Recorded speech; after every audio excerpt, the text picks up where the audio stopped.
नाज़रीन, कंपर में पानी जी शदीद खोट ऐं पानी चोरी थियण खिलाफ़ पुछड़ी जे आबादगारनि सख़्त एहतजाज कयो आहे। तफ़सील ॾिसूं था तुफ़ैल अहमद चांडियो जी हिन रिपोर्ट में। एक तरफ़ वफ़ाक़ तरफ़ां पानी जी हथरादू खोड़ जो मसलो पंहिंजी जगह ते बरक़रार आहे, त वरी ॿिए तरफ़ बाअसर वॾेरनि ऐं ज़मींदारनि तरफ़ां कंबर शदात कोट जे मुख़्तलिफ़ शाख़ुनि मां गैर क़ानूनी वाटर कोरस कढी ग़रीब ऐं ॿोझ माण्हुनि जी हज़ारे एकड़ ज़मीन बंजर बणाइण जो न ख़त्म थींदड़ सिलसिलो शुरू थी वियो आहे। उन सिलसिले में मीरो खान तालके जे ॻोठ छाजड़ी जे रवासिन मेरान टीवी नेटवर्क सां पंहिंजा वीचार कुछ हिन रीति वंडिया आहिनि। सही अर्ज़ु आहे त असां बिरोहनि जी ज़मीन भाईचारे में आहे, असां को पुछा बि नथा कनि, हालांकि असांजी ज़मीन भाईचारे में आहे। ॾाढो ॾिसी करे मीर साहिब खे वाटर ॾियनि था, असांजी इन वाटर ते पीच आहे, असांजो वाटर खयल आहे, असांजे वाटर जे मंझां वरी वाटर ॾाढो ॾिसी करे खणी था वञनि। असां ग़रीब आहियूं, महिरबानी करे हे वाटर कैंसल करे, गैर क़ानूनी आहे, असांजो हक़ आहे, असां ते केस कयो आहे, ज़मीनूं असां चांडियुनि जूं आहिनि, न कंहिं बिरोही जी आहे। सरासर गैर कानूनी आहे ॾाढा।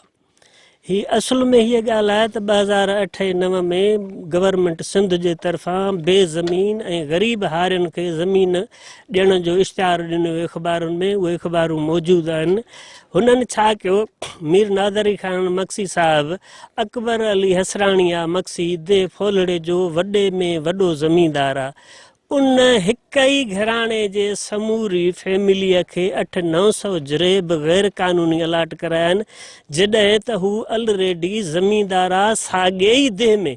ऐं हीअ ज़मीन ई बेज़मीन ऐं ग़रीब हारियुनि जे लाइ, जॾहिं इहा ज़मीन ई गैर क़ानूनी अलाट आहे ऐं असांजो उन ते पंहिंजो एडिशनल कमिश्नर लाड़काणे वटि केस हलंदड़ आहे त हीअ वाटर कोर्स जेको हाणे थो उहो कहिड़ी तरह सां जेको सो क़ानूनी तरह आहे। ऐं 2-3 ॾींहं लताड़े एतिरे ताईं जो टावरी शाख खे बि क्रॉस कयूं थो वञे ऐं जेके पीचूं आहिनि असल में उहे वाटर खणायल आहिनि, उन्हनि ते बि ॾाढा मुड़सीअ सां बेवाजिबी पुलिसूं वठी पंहिंजा हथियारबंद माण्हू वठी करे अकबर हसराणी मीर साहिब जा माण्हू अचे ज़ोर सां ज़बरदस्ती उन ज़मीन ते गैर क़ानूनी कब्ज़ो करण था चाहिनि, जेको असांखे कंहिं बि सूरत में क़बूल न आहे। हिकु त पाणी कोन्हे जेको आहे ठुले शाख मां उतां जेको आहे वाटर कढियो अथनि ऐं 2-3 वाटनि को क्रॉस थो करे। ज़मीन जे जंहिं ते ने थो उहा बि गैर क़ानूनी आहे, उहा बि गैर क़ानूनी अलाट आहे। उन ते केस थो हले पियो, असांजे चांडियन बिरादरी जो केस थो हले पियो उन ते।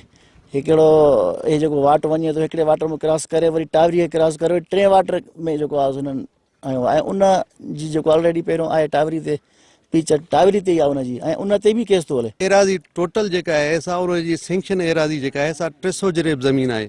उहा आई मनूमल दीवान जी, जेका मीर नादर खान साहिबु कंहिं तरीक़ेकार सां वठी माण्हुनि खां ही वाटर कोर्स खयूं थो वञे। 4 ॾींहंनि खे कटे करे पहिरियों ते सादिक, पोइ असांजो आहे पंहिंजो हीअ बहराम, उन खां पोइ छाजड़ी खां कटे फोलड़े जी ज़मीनुनि ते थो वञे। जेके विच में असां चांडियुनि जूं जेके ज़मीनूं आहिनि उन्हनि खां गैर क़ानूनी थो वञे को बि उन्हनि खे, ऐं हो जेके जिन ज़मीनुनि ते वञे थो उहे ऑलरेडी जेके आहिनि उन डिस्ट्रिक्ट टावरी ते आहिनि, जेका टावरी खीरथर जी पीच आहे। कैमरामैन अल्लाह रखे सां गॾु तुफ़ैल अहमद चांडियो, मेरान टीवी, कंबर।